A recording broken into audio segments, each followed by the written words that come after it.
Alright guys, hey, we're going to start off with quiz 1.3 and then we'll get into solving absolute value equations today on 1.4. So go ahead and take a look at this quiz here. Notice that I had to add this little equals to 0 there in order for you to solve that, so don't forget that when you're doing it.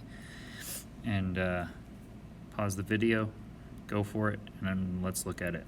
So here we go. What we're going to do to solve this is we're going to distribute this thing out. Okay, so we're going to distribute all that out. We get 5c minus 40 minus 6c minus 36. Okay, to simplify that, we're going to just combine like terms. So this guy and this guy gives me negative c. By the way, this is equal to 0. Negative 40 minus 36 is negative 76.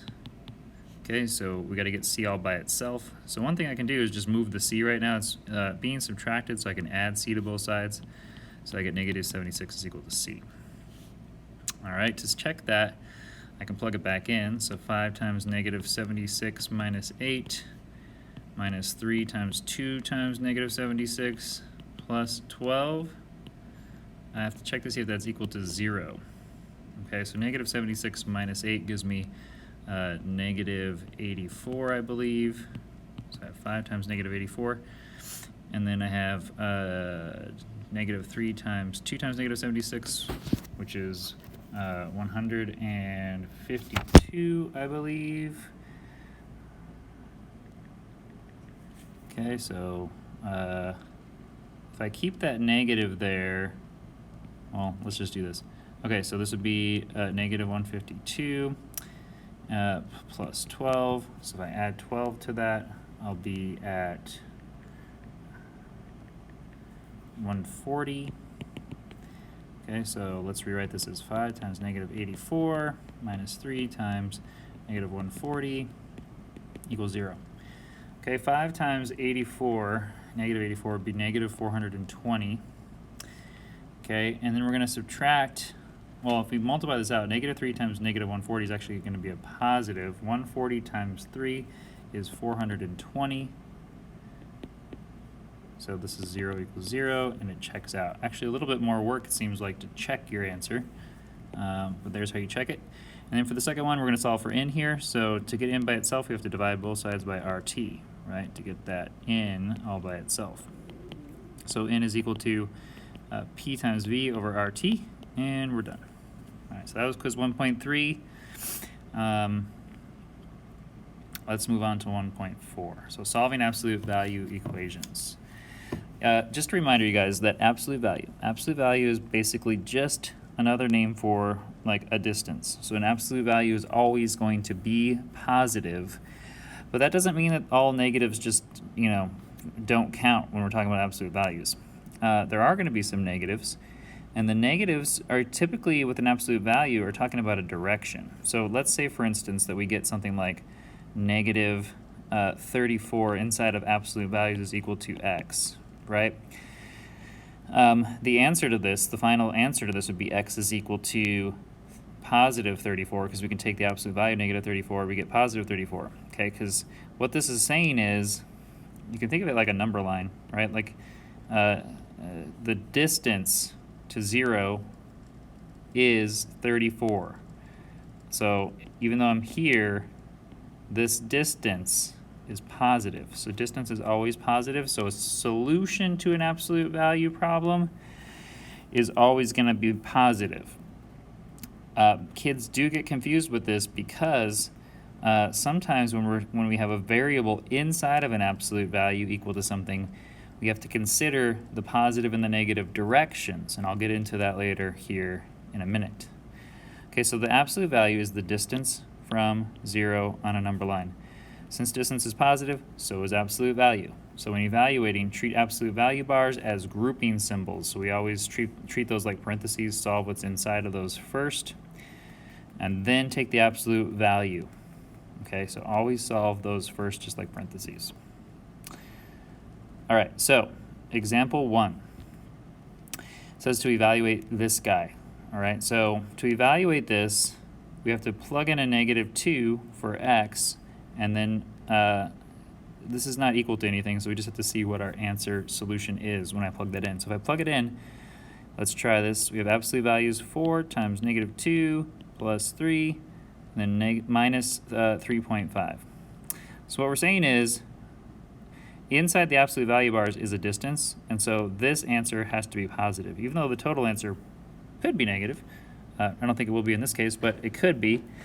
We're talking about this part having to be positive, right? So let's take a look here. 4 times negative 2 is negative 8. Negative 8 plus 3 minus 3.5. Negative 8 plus 3 is negative 5 minus 3.5. Now we'll take the absolute value of that negative 5 and we'll get 5 minus 3.5, which is equal to 1.5. Okay, so again, we simplify everything that's inside the absolute value bars, and then we take the absolute value, which means we turn it positive because it's just a distance. Let's look at another one, 1b. So for this one, we're going to plug this negative 2/3 in right there. So 1 1/3 minus absolute value is 2 times negative 2/3 plus 1. Okay, so we're going to evaluate this. 2 times negative 2 is negative 4, so this is negative 4/3 plus 1. Okay, negative 4/3 plus 1. Well, negative 4/3, we can convert that to, let's do that a little separate here. Negative 4/3 is the same thing as 3 goes into 4 one time with 1 left over, right? So it's the same thing as negative 1 1/3. Okay, so if I do negative 1 1/3 plus 1, I'm going to be at negative 1/3. Okay, so my next line will be negative 1/3 here, the absolute value. Let me make sure I get that right. Okay, so negative, so we have 1 1/3 minus the absolute value of negative 1/3. So now I'm going to actually evaluate this. This is 1/3, right? Because the absolute value is a distance. So I have 1 1/3 minus the third, which is equal to 1. Okay, so that one's a little more complicated because of the use of fractions, but same principle. Okay, so for equations, you guys, this is where people get so confused. So notice, if you have the absolute, say we had the absolute value, if this confuses you, let's say that let's just put some numbers in there. Let's say that the absolute value of 2 is equal to, we know that that is equal to 2, right? But we also know that the absolute value of negative 2 is equal to 2, right? And on a number line, since we're talking about distance from 0, if 0 is here, we have 2 possible answers for a distance of 2 from 0. It could be negative 2, or it could be positive 2. Therefore, when we are solving things with a variable inside the absolute value bars, like this example, we have to consider both the positive and the negative directions. Okay, so notice, because some people get very confused here, what we do to solve this is the first step is we actually take this out of the absolute value bars. Okay, so I'm going to take it out and I'm going to set that thing to equal both the positive and the negative. So watch. And I did this here but in the example, but let's just do it again. So this would be, if I were to rewrite this, if I got this as a problem, I would consider the positive just like it's written. Notice I've dropped my absolute value bars, and the negative direction by putting a negative sign in for the answer here, right? So now I can solve both of these and see what x could have been. So we'll just watch how this works here, guys. If I solve this, I'm going to add 100 to both sides on this one, so I get x is equal to 120. And then on this one, I'm going to also add 100 to both sides, but since I had a negative there, I'm going to get x equals 80. And let's just check these to see if that makes sense. If absolute value is the distance from 0 on a number line, let's just see if this makes sense if I plug both of these in. So if I plug them back in, I would have 120 minus 100. If I take the absolute value of that, I get 20. Is that equal to 20? Yes, it is, so that one works. And then I'm going to do the other one. So if I have 80 minus 100, I get the absolute value of negative 20, which is also equal to 20. And 20 equals 20, therefore that one works. Okay, so when you have a variable inside, notice you guys, this is when a variable is inside of the absolute value bars equal to some whole number like this, we set that thing up to equal both the positive and the negative because we're looking at both directions on the number line. That's why we're doing it. We're trying to figure out the distance from 0 in both directions since we don't know. It could be either one. It could be in this case 120, or it could be 80 that works there. All right, so we have two answers for those. So let's do a couple of examples with these. This guy here, so it says solve the equation and check the solution. This is example 2A. Let me just make sure that matches in your book.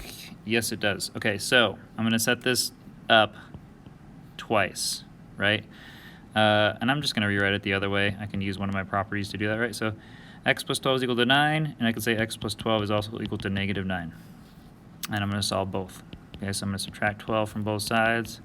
In both problems, here I get x is equal to negative 3.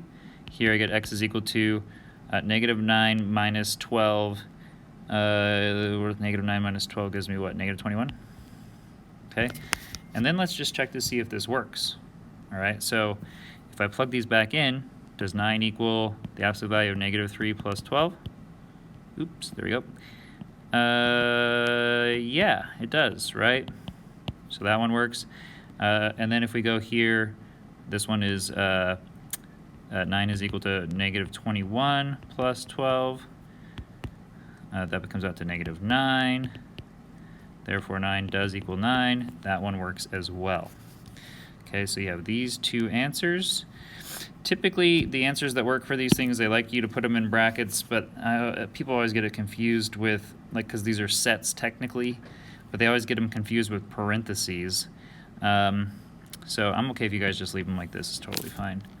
So for part B, let's do this one as well. So we have 8 equals y plus 5, and then we also have negative 8 is equal to y plus 5. All right, so y is equal to, subtract 5 from both sides, 3, and negative 13. Okay, so that's example 2. Sometimes, you guys, there's going to be an empty set where nothing works. Okay, this is whenever I have an absolute value, like an absolute value that is known, like if there's an absolute value on one side and a negative number on the other side. People get confused because here, notice, we set this to be a negative, but we took it out of absolute value bars, okay? If you make the mistake that a lot of kids do of doing this, okay, if you forget to drop those bars when you're solving, this is no solution because we can never have a distance equal to a negative. So notice when I'm solving these, I took the absolute values out. Here's an example of an empty set, right, where nothing works. This is when I have the absolute value of something on the left side of an equation and a negative number on the right side of the equation. All right, so just be careful with that. So here's a couple of examples. Doesn't always look, it's not always as easy to identify right off the bat, but let's do this one. So here, if I'm solving this, my first step is going to be to divide both sides by negative 2. Right, so if I do that, I get the absolute value of 3a is equal to negative 3. An absolute value can never equal a negative, therefore this is empty set, right? For this one, I want to get those absolute values all by themselves. So in order to do that, I'm going to move my 8 over. Okay, distance can never equal negative, no solution. All right, just so you guys are aware that that could happen. All right, whenever you have an absolute value equal to a negative, you know there's no solution. Then there's this idea of these extraneous solutions. So it's always important to check your answers, even if the correct procedure is followed. So even if you do everything correct, it's always important to plug it back in to make sure that it works, because you may not get a solution that works if you plug it back in. So you always have to check these, you guys. It's very important to check your solutions. So let's do example 4, where this could be the case. So if we do example 4, notice here, let's just try to get this absolute value all by itself, right? So we're going to add x to both sides.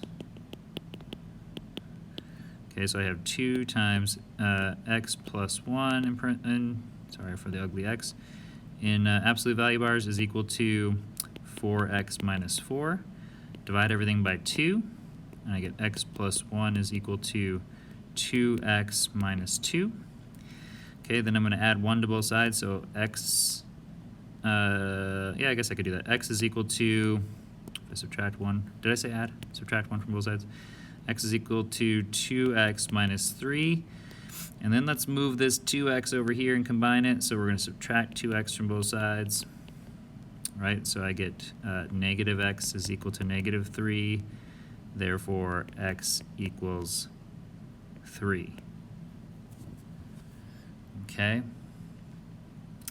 So that is the one that works. Now, notice that we also have to, because when we're solving these guys, we also have to consider the negative, right? We also have to consider the negative. So, and then check to see that these work. Okay, so whenever you have variables inside and outside, we have to check our answers, because technically we could also set this up like this, where we have 2 times x plus 1 in absolute value bars minus x is equal to negative 3x minus 4.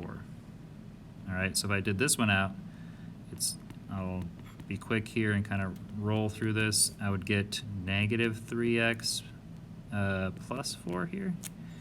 Okay, so I could solve this out. So if I add x to both sides, I get 2 times x plus 1. Absolute value is equal to negative 2x plus 4. Divide everything by 2 again, just like I did before. X plus 1 in absolute values is equal to negative x plus 2. Okay, so now I drop this absolute value bar out, and I have x plus 1 is equal to negative x plus 2. Add x to both sides, so I get 2x is equal to 1. X equals 1/2. So, whew, a lot of work there. You then have to plug this back in for x, and plug this back in for x to see if they both work. And you'll note that if you plug the 3 in, and this is a lot of work, I know this is a lot of work. If you plug a 3 in to absolute value of, that would be 4 minus 3 equals 3 times 3 minus 4. So just plug 3 back in for x.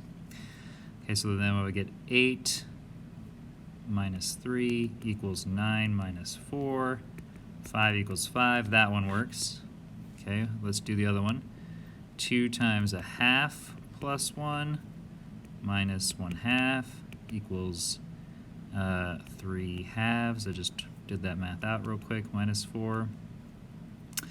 Okay, so this is 2 times 1.5, which is the same thing as 3/2 minus 1/2 equal to 3/2 minus 4. Okay, so 2 times 3/2 is 6/2, which is 3. 3 minus 1/2. 3 minus 1/2 would be 2.5. Okay, is that equal to 1.5 minus 3? No, it's not. So this one does not work. So the only one that we put in our solution set is 3. All right, so I'm going to let you guys try out 4b. But on 4b, so again, we'd have to do this. 3 times 2x plus 2. By the way, it doesn't matter when we add that negative in. Some people wonder about that as well. We have to try to solve this one. So the other thing you could do is, so that we could do a little bit of algebra to get the absolute value by itself, right? So we could add 2x to both sides. So if I do that, I get what? 3x plus 3 is equal to 3 times 2x plus 2. Divide both sides by 3, and I get absolute value of 2x plus 2 is equal to x plus 1. You could get it all the way down to here before you take the negative.